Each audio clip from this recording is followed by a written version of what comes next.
ছাড়া গরু হঠাৎ খামারে আটকা পড়লে যে অবস্থা হয়, ঠিক একই অবস্থা হয়েছে ওয়াসির। এতদিন নানুর বাসায় ছাড়া অবস্থায় থেকে এখন যখন আটকা পড়ে গেছে বাসার মধ্যে, এমন ডিপ্রেশনে চলে গেছে সে খুবই হতাশাগ্রস্তভাবে দিন পার করছিল। তো সেটা কি দেখে আর আমারও ভালো লাগে।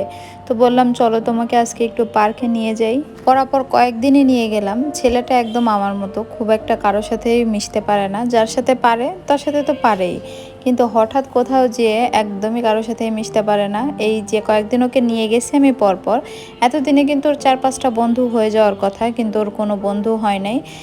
যে একাই খেলা করে আবার অন্য বাচ্চাদের সামনে যে দাঁড়িয়ে থাকে ঠিকই, বাট কথা বলে না, কিছু না। তো আমি তো ওকে খুব সুন্দর করে বোঝালাম যে তুমি যদি বাবুদের সাথে কথা না বলো তাহলে ওরা তোমার ফ্রেন্ড হবে কি করে। তো ফাইনালি মাথায় বোধহয় একটু ঢুকছে, আর এই বাচ্চাটা এসে ওর সাথে খেলা করতেছিল, তার সাথে দেখলাম একটু বন্ধুত্বের মতো ভাব হয়েছে আর কি। তো কালকেও নাকি যাবে এই বাচ্চাটাকে খুঁজতে, বলে আম্মু কালকেও যাব, আমি ওই বাচ্চাটার সাথে খেলা করব। তো যাই হোক, এই ছিল ওনার বিকালের পার্কের ঘোরাফেরা। তো এখন বাসায় চলে যাব। আর দেখলাম যে সুন্দর একটা চাঁদ আজকে বিকাল থেকেই উঠছে। তো যাওয়ার টাইমে ওর জন্য একটা বার্গার নিয়ে গেলাম বাসায়, বলতেছিল যে আমি একটা বার্গার খেতে চাই। তো শুধুমাত্র ওর জন্য একটা বার্গার নিয়েছিলাম। আর আম্মুর বাসা থেকে আমি বেশ ভুটকু হয়ে আসছি, আপাতত কয়েকটা দিন আমার একটু ডায়েট দরকার। তো ভেবেছি বাহিরের খাবার খাবো না, এই খাবো না ভাবতে ভাবতেও অনেক কিছুই খেয়ে ফেলি।